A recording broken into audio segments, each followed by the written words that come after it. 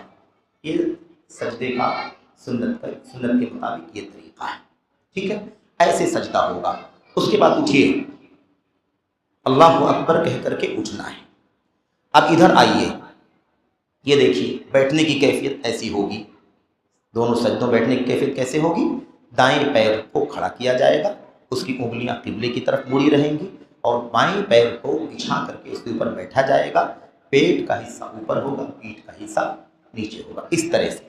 یہاں پر دیکھیں، یہ جو طریقہ ہے ہاتھ کے رکھنے کا، ایک طریقہ تو یہ ہے جو آپ دیکھ رہے ہیں کہ گھٹنے پر دونوں ہاتھ رکھا ہوا ہے، دائیں کو دائیں گھٹنے پر، بائیں کو بائیں گھٹنے پر، ایک طریقہ۔ دوسرا طریقہ یہ ہے کہ ران پر رکھا جائے، یہ کیفیت بھی جائز ہے، دونوں رانوں پر بھی دونوں ہاتھوں کو رکھنا جائز ہے، دونوں طرح کی روایتیں صحیح ہیں، اس میں کوئی حرج کی بات نہیں ہے۔ اس بیچ میں ہمیں دعا پڑھنی ہے، رب اغفر لی، رب اغفر لی، اور دوسری دعائیں۔ اس کے بعد پھر اگلا سجدہ کرنا ہے، اگلا سجدہ کریں۔ اگلا سجدہ، یہ سجدہ ابھی ہو سکتا ہے کیفیت بتانے میں کہیں مسٹیک بھی ہو رہی ہو پریکٹیکل میں، لیکن دوسرا سجدہ کرنے کے بعد اب ہمیں ایک رکعت مکمل ہو گئی، ہمیں اٹھنا ہے۔ ہمیں کیا کرنا ہے؟ اٹھنا ہے۔ اٹھیے، یہ جلسہ استراحت ہے۔ یہ کیا ہے؟ یہ جلسہ استراحت، سیدھے اٹھ کے کھڑا نہیں ہونا ہے، یہ جلسہ استراحت ہے۔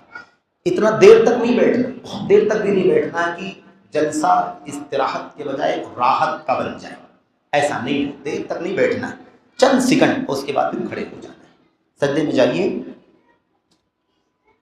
اٹھیے،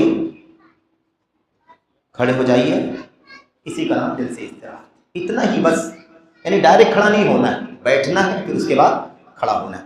یہ ہے نماز کی پہلی رکعت جو یہاں پر ہو گئی۔ اب اس کے بعد ہاتھ ویسے ہی باندھ لیں گے، یہاں پر ہاتھ رفع دین نہیں کرنا ہے، رفع دین نہیں کرنا ہے، کیونکہ رفع دین کا وقت 3 جگہ ہو گئی ہے، چوتھی جگہ کب ہوگی؟ جب یہ دوسری رکعت سے اٹھیں گے تب، پہلے تشہد کے بعد اٹھیں گے تب چوتھی مرتبہ رفع دین کا معاملہ پیش پوچھنا چاہ رہے ہیں۔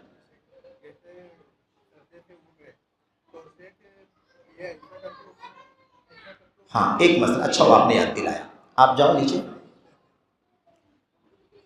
اٹھیے۔ ہاں ایک منٹ، دیکھیے ابھی یہ اٹھنے کا ایک طریقہ یہ ہے، ٹھیک ہے؟ اس کو کہتے ہیں ٹیک لگانا۔ کیا کہتے ہیں اس کو؟ ٹیک لگا، ٹیک لگا کر کے اٹھنا۔ بغیر ٹیک کے بھی اٹھ سکتے ہیں لوگ، لیکن ٹیک لگا کر کے اٹھنا ہے۔ اگر چاہیں تو سجدے سے اپنے گھٹنے پر ہاتھوں کو رکھ کر کے اٹھ جائیں سیدھا، لیکن ٹیک لگانا ہے، ایک کیفیت یہ ہے۔ دوسری کیفیت یہ ہے کہ ایسے جیسے آٹا گوندھنے والا ہے نا، اپنے ہاتھوں کو آٹا گوندھنے کے لیے بناتا ہے، اس طرح سے اٹھنا۔ ایسے بھی اٹھ کے دکھائیے، اٹھیے، یہ کیفیت ہے۔ اب میں آپ کو بتانا چاہتا ہوں معاملہ کیا ہے۔ یہ جو ہاتھ پھیلا کر کے اٹھے، اس کو ٹیک لگانا کہتے ہیں۔ دوسری کیفیت جو ایسے کہا، اس کو کیا کہا؟ یعجن بہا، ایسے اٹھے جیسے آٹا گوندھنے والا ہاتھ کرتا ہے ویسے کر کے۔ تو یعجنوں کا 2 معنی ہے، ایک معنی ہے جیسے گوندھنے والا ہاتھ کرتا ہے، دوسرا معنی یعجنوں کا یعتمدو، دوسرا معنی کیا ہے؟ ٹیک لگانے ہی کا معنی ہے، یعنی ایسا کر کے اٹھیں گے تو اس کو ٹیک لگانا بھی کہا جائے گا، اور اسی کے لیے دوسرا لفظ کیا ہے؟ یعجن بہا۔ دونوں الفاظ ٹیک لگانے کے معنی میں بھی استعمال ہوتے ہیں، اور یعجن کا دوسرا معنی گوندھنے والے کی طرح کرنا، یہ بھی معنی ہوتا ہے۔ دونوں شکلیں جائز ہیں، دونوں میں کوئی حرج کی بات نہیں۔ یہ ایک رکعت مکمل ہو گئی، دوسری رکعت کے لیے کھڑے ہوئے۔ اس طرح سے اب یہ دوسری رکعت میں جائیے، تشہد میں بیٹھیے، کیونکہ رکوع ہم لوگوں نے دیکھ لیا۔ تشہد میں بیٹھنے کا طریقہ وہی ہوگا جو آپ نے دیکھا ہے نا، بائیں پیر کو پھیلا کر کے بیٹھنا ہوگا، دائیں پیر کو کھڑا کرنا ہوگا، انگلیوں کو قبلہ کی طرف کرنا ہوگا، اور یہ ہے تشہد کی کیفیت۔ یہ دیکھیے، اس کو اور آگے بڑھائیے، یہ دیکھیے کم سے کم اتنا، ٹھیک ہے، اتنا بڑھائیں، انگلی بالکل سیدھی ہو، اور یہ کیفیت دکھاؤ ایک نیچے کیسی کیفیت ہے۔ یہ دیکھیے، ایک 3 کیفیت ہے نا یہاں پر، ایک کیفیت ہے ایسے مٹھی باندھ لو، ایسے مٹھی باندھو، ٹھیک ہے، ایک کیفیت یہ ہے۔ دوسری کیفیت یہ ہے، اس کو اندر لے کر کے مٹھی باندھو، تیسری کیفیت یہ ہے کہ آپ اس والے سے حلقہ بناؤ، دائرہ، گول دائرہ، ٹھیک ہے، اور یہ انگلی قبلے کی طرف رہے، اور اشارہ اور دعاؤں کی جگہوں پر اطمینان سے ہلانا۔ ہم نے عرض کیا کہ یہ ہلانا ہے، یہ کیا ہے؟ ہلانا ہے، اور یہ اوپر نیچے کرنا ہے، یہ کیا ہے؟ پست کرنا ہے اور بلند کرنا ہے، اور یہ حرکت دینا ہے۔ تو اطمینان سے ہی حرکت دینا ہے، یہ ایسا نہیں ہے کہ وہ جلدی جلدی کریں۔ مثال کے طور پر بہت لوگ اگر کبھی جلدی جلدی بہت انگلیوں کو ہلاتے ہیں تو بغل کے نمازی کو اس سے حرج بھی ہوتا ہے، خلل ہوتا ہے، آدمی کی نگاہ بار بار اس کی طرف جاتی ہے۔ یہاں پر ایک چیز اور رہ گئی، اللہ کے نبی علیہ الصلوۃ والسلام کی حدیث میں آیا ہوا ہے، لا یجاوز بصرہ، لا یجاوز بصرہ، اللہ کے نبی صلی اللہ علیہ وسلم کی نگاہ جو ہے وہ اس انگلی سے آگے نہیں جاتی تھی، اس انگلی سے آگے نہیں جاتی تھی۔ عام طور پر پوری نماز میں آدمی کی نماز، نمازی کا چہرہ کہاں رہے گا، نگاہ کہاں رہے گی؟ سجدے کی جگہ پر رہے گی۔ تشہد کی حالت میں اللہ کے نبی نے فرمایا کہ اس سے انگلی آگے نہیں جاتی تھی، اس سے انگلی آگے نہیں جاتی تھی، لیکن اس سے سجدے کی جگہ سے ہٹانا بھی ثابت نہیں ہوتا، یعنی دونوں چیزیں آنکھوں کے سامنے ہیں، بس سجدے کی جگہ پر نظر ہے لیکن نظر اس سے آگے نہیں جاتی ہے۔ یہ کیفیت اللہ کے نبی صلی اللہ علیہ وسلم نے بتلائی ہے۔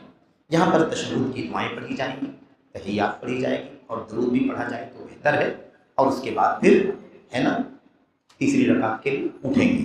تیسری رکعت کے لیے اللہ اکبر کہہ کر کے اٹھیں، یہ اللہ اکبر کہہ کر کے اٹھنا ہے، ہاتھ باندھ دینا ہے۔ اب ہاتھ باندھنے سے پہلے رفع دین ہونا چاہیے۔ یہ تیسری رکعت ہے، تیسری رکعت رفع دین یہ چوتھی جگہ ہے جہاں پر رفع دین سنت ہے نبی کریم صلی اللہ علیہ وسلم۔ رفع دین کرنے کے بعد پھر ہاتھ باندھیں گے، ہاتھ باندھیں گے، تیسری رکعت پڑھیں گے جیسے پہلی رکعت پڑھی تھی، سوائے تکبیر، سوائے دعائے ثنا کے، دعائے استفتاح کے، بقیہ جیسے پہلی رکعت پڑھی ایسے ہی رکعت پڑھی جائے۔ تکبیر تحریمہ نہیں کہی جائے کہ جو اٹھنے کے لیے اللہ پر کہا ہے وہ قیام کے لیے کافی ہے۔ اس طرح سے تیسری رکعت مکمل ہوگی۔ جائیے چوتھی رکعت کے لیے تشہد میں بیٹھیے۔ یہ کیفیت یہاں سمجھنے کی ضرورت ہے۔ یہ دیکھیے ہم لوگوں نے یہ تشہد میں اشارہ، انگلی اور حرکت، یہ سب ساری چیزیں ہم نے دیکھ لی ہیں۔ یہ کیفیت دیکھیے،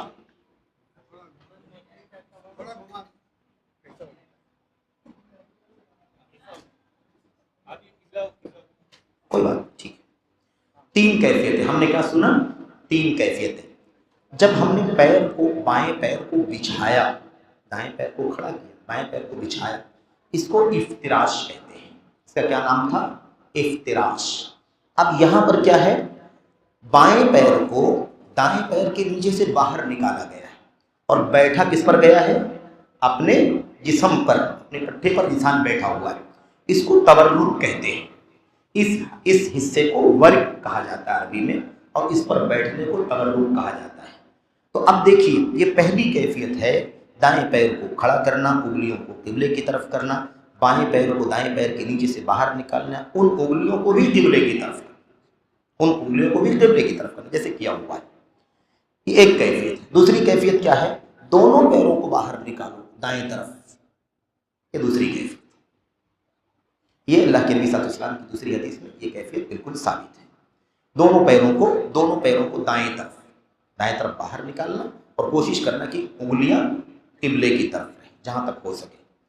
یہ دو کیفیت تو آسانی سے آدمی۔ تیسری کیفیت کیا ہے؟ یہ پیر کھڑا کیجئے داہنا، اس پیر کو اس کے بیچ سے نکالیے۔ یہ کیفیت اللہ کے نبی صلی اللہ علیہ وسلم کی سنت کے اندر ثابت ہے، عمل میں نہیں ہے تو ایسا کرنے مشکل پیش آتی ہے۔ یہ اللہ کے نبی صلی اللہ علیہ وسلم کی سنت کی تیسری کیفیت ہے کہ بائیں پیر کو دائیں پیر کے ران اور پڈلی، یہ پڈلی اور یہ ران، ان دونوں کے بیچ سے باہر نکالا جائے جیسا کہ انہوں نے ابھی کیا ہوا ہے۔ تو یہ کیفیت ہے، تین کیفیتیں، ان میں سے کوئی بھی کیفیت انسان بیٹھے تشہد، آخری تشہد میں اس کا تشہد صحیح ہے، اور تشہد کی دعائیں پڑھیں، اور دعائیں پڑھنے کے بعد مزید دعائیں جو کرنا چاہے کریں، آیتیں حدیثیں جو بھی دعائیں آئی ہوئی، اور اس کے بعد دائیں اور بائیں طرف سلام پھیریں۔ سلام جو بازو میں رہتا ہے اس کو تو تکلیف ہو جاتی ہے؟